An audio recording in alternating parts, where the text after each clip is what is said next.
नमस्कार, आप देख रहे हैं कशिश न्यूज और न्यूज रूम लाइव में आपके साथ मैं हूं दीपक शर्मा। चुनाव परिणाम के बाद सियासी चेहरों की अहमियत और उनकी भूमिका भी थोड़ी बदली बदली सी है। फिलहाल तो दिल्ली में एनडीए खेमे की बैठक चल रही है, जिसमें शामिल होने के लिए बिहार से मुख्यमंत्री नीतीश कुमार भी पहुंचे हैं दिल्ली और उस बैठक में मौजूद हैं।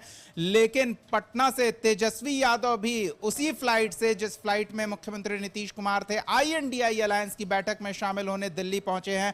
और वो तस्वीरें आपको हम दिखा रहे हैं जिन तस्वीरों ने बिहार की सियासत में चर्चा के बाजार को एक बार फिर से गर्म कर दिया है। तो ये तस्वीरें आप देखिए और यही वो तस्वीर है, चाचा भतीजे की मुलाकात हुई है।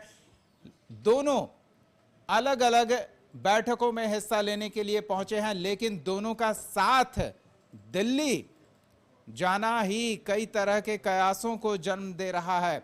हालांकि इन तमाम कयासों को दरकिनार करने की भी कोशिश जेडीयू खेमे की ओर से हो रही है, लेकिन इस साथ सफर करने पर तेजस्वी यादव ने क्या कुछ कहा, जरा पहले वो सुनिए।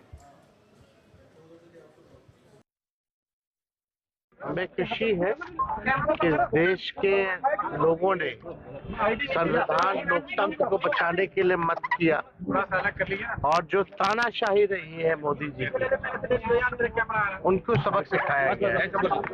देखिए, इस देश में देश के लोगों का जो मिजाज है वो नफरत की राजनीति पसंद नहीं करता, वो बेकार की बातें सुनना नहीं चाहता है, काम की मुद्दे की बात सुनना चाहता है। 10 साल में मोदी जी ने कोई हिसाब नहीं दिया, तो जनता ने उनको सबक सिखाया। तो हम लोग सब लोग आज बैठक पे यहाँ आए हैं। 6 बजे हम लोगों की बैठक है और देखते हैं बैठक में क्या सभी लोगों का। हमको लगता है थोड़ा धैर्य रख के अभी देखते जाइए क्या क्या होता है। एक ही फ्लाइट में क्या कुछ बात भी करेंगे? बाद में सब बात लोगों की ना नमस्कार प्रणाम दुआ हुई और क्या, लेकिन बाकी क्या होता आगे आगे देखते रहिए।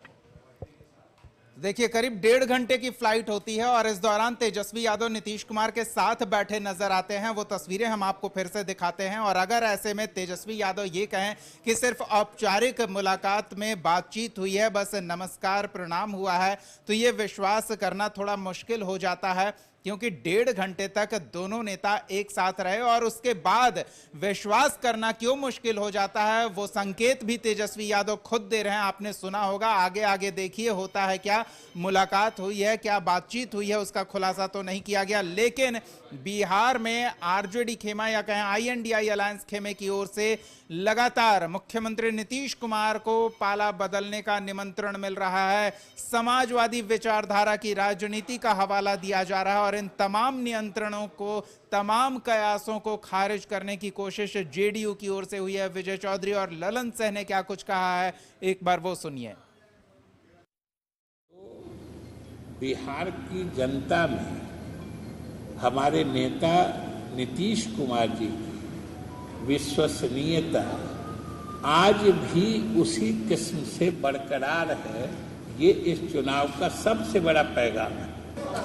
कोई संपर्क नहीं किया गया है और जहां से संपर्क किया गया था, जिस लिए संपर्क किया गया, उसके लिए मुख्यमंत्री जी प्रस्थान कर गए। कोई किसी से बात करने के लिए स्वतंत्र है, लेकिन एक चीज स्पष्ट समझ लीजिए कि ये सब भ्रम फैलाने की कोशिश है। हम लोग NDA में हैं और NDA में बने रहे। मैंडेट है तीसरी बार नरेंद्र मोदी जी को प्रधानमंत्री, आदरणीय प्रधानमंत्री जी ने ट्वीट करके कहा कि नीतीश जी के नेतृत्व में बिहार में सफलता हासिल। जेडीयू NDA के साथ मजबूती से है। बहुत सारे इंडिया अलायंस वाले हल्ला उड़ा रहे हैं। इंडिया अलायंस वाले इसी तरह की दुनिया में रहते हैं। नीतीश जी NDA के साथ हैं और साथ ही रहेंगे। मैंडेट है। तो राज्य सिंहासन के लिए हुए युद्ध का परिणाम आ गया, लेकिन अभी भी सरकार की स्लेट कोरी है। इस पर नई इबारत लिखी जानी है और उसमें साथ कौन कौन होगा, ये महत्वपूर्ण हो जाता है। संपादक अशोक मिश्रा हमारे साथ जुड़ रहे हैं।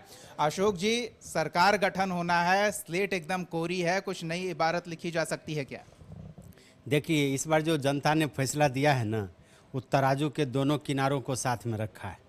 ये यानी कि जनता ने किसी को भी इतना बहुमत नहीं दिया है कि कहे कि सरकार पूरी सुकून से हम चलाएंगे और हमको किसी के मदद की ज़रूरत नहीं है, या विपक्ष को ही इतना ताकतवर नहीं बना दिया है कि विपक्ष कहे कि हम इस सरकार को चलने नहीं देंगे। तो दोनों परिस्थिति पर को जनता ने संतुलन बना करके रखा है।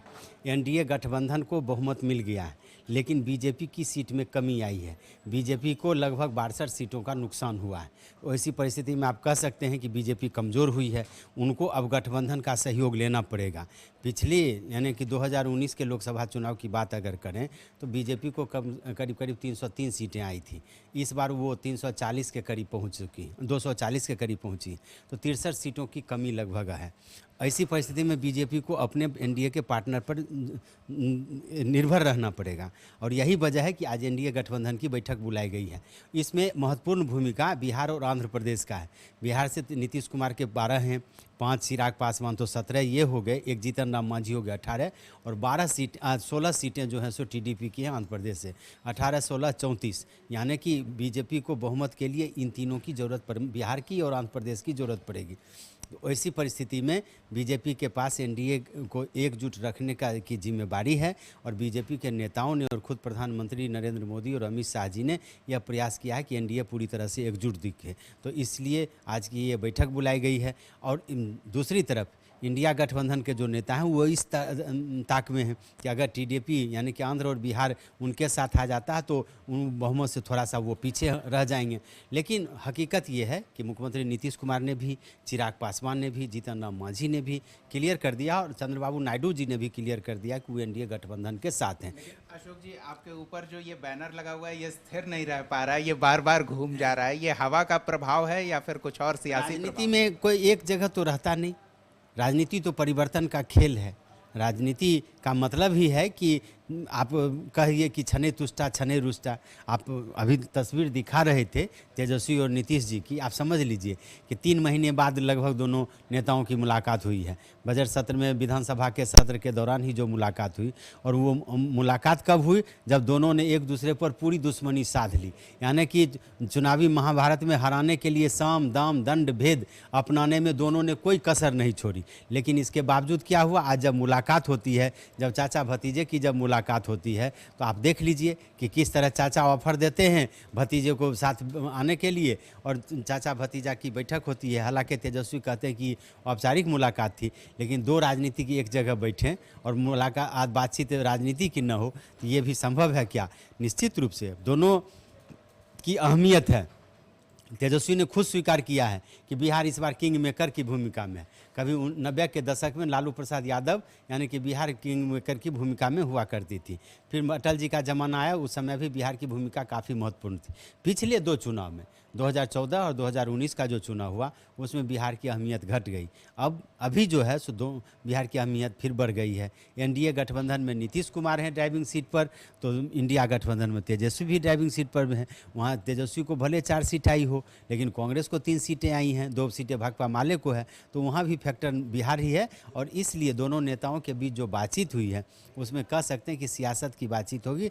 अभी 2-3 दिन जोर गुना का खेल चलेगा। एनडीए गठबंधन की बैठक के पहले प्रधानमंत्री जी ने राष्ट्रपति को जाकर के अपना इस्तीफा सौंप दिया है, लोकसभा भंग करने की सिफारिश कर दी है। देखिए 7 तारीख को एनडीए की बैठक होगी संसदीय दल की, उसके बाद फिर क्या होता है। लेकिन आज जो बैठक हो रही है, क्या लगता नहीं है कि उसमें सब कुछ तय कर लिया जाएगा, या फिर आज अगर कुछ तय नहीं हो पाता है तो फिर आगे काफ़ी हलचल सियासी दिल्ली में भी देखने को मिल सकती है? नहीं, बात तो सामने आएगी, प्रारूप तो बनेगा, लेकिन डिमांड भी छोटे दलों का बढ़ गया ना। अब तो टीडीपी के बारे में खबर आ रही है कि वो लोकसभा अध्यक्ष का पद चाहती है। वो चाहती है कि उसके 5 मंत्री शामिल हों। जदयू पिछले दफ़े 2019 में वो शामिल नहीं हुई थी। उस समय बीजेपी को पूर्ण बहुमत था, तो सांकेतिक रूप से अपने पार्टनर को वो दे रही थी। जदयू को ये मन नहीं था। इसी के चलते जदयू में देखिए कितना बड़ा भूचाल आया। तो जदयू भी इस बार चाहेगी कि वो पार्टनर बने, चूँकि बिहार विधानसभा का चुनाव है, डबल इंजन की सरकार होनी चाहिए, उसमें केंद्र सरकार का सहयोग होना चाहिए। आपको याद होगा कि पूरे चुनाव के दरमियान तेजस्वी ने कहा कि जब 39 सीटें बिहार की जनता ने आपको दी नरेंद्र मोदी, तो आपने बिहार के लिए क्या किया? जदयू से भी ये सवाल पूछे जा रहे थे। वैसी परिस्थिति में ये कह लीजिए कि सत्ता में भागीदारी चाहेगी, छोटे दल भी भी, और वो भागीदारी इतनी चाहेगी कि कम से कम उसके इलाके का विकास हो, उसके राज्य का विकास हो, और कहीं न कहीं ये मैसेज जाए कि एनडीए की पार्टनर मजबूती के साथ है।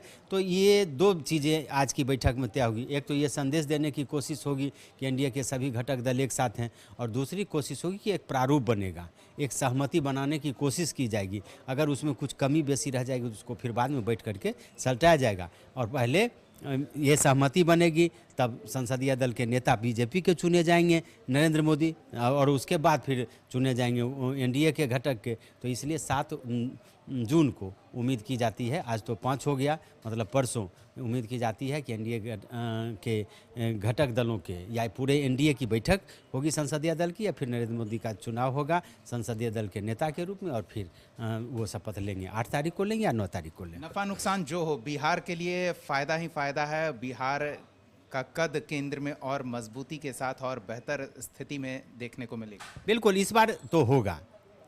बिहार को सत्ता में भागीदारी भी मिलेगी, और सत्ता पर नकेल कसने के लिए विपक्ष भी तैयार है बिहार के ही, तो वो तो होगा।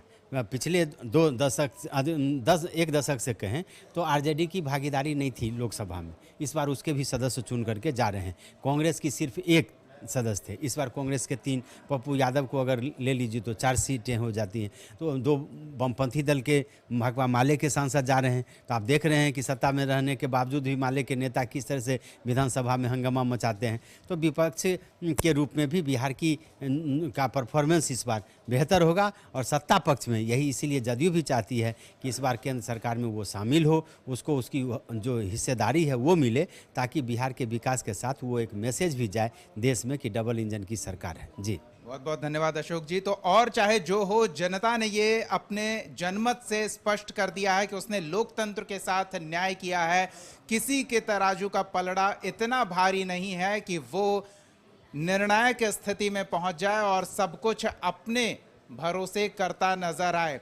सत्ता पक्ष को भी इस स्थिति में रखा है कि चलिए आप सरकार चलाइए, लेकिन नियंत्रण में रहकर सरकार चलाइए। तो विपक्ष को भी ये भूमिका दी है कि आप अपनी आवाज को प्रखर रखें, मजबूत रखें। आपको वो संख्या बल मिला है कि सरकार के कामकाज पर चेक एंड बैलेंस के लिए आप पर्याप्त हैं। बहुत ही दिलचस्प स्थिति है। तो बिहार का कद केंद्र में और मजबूत होने वाला है आने वाले दिनों में, ये तो तय है।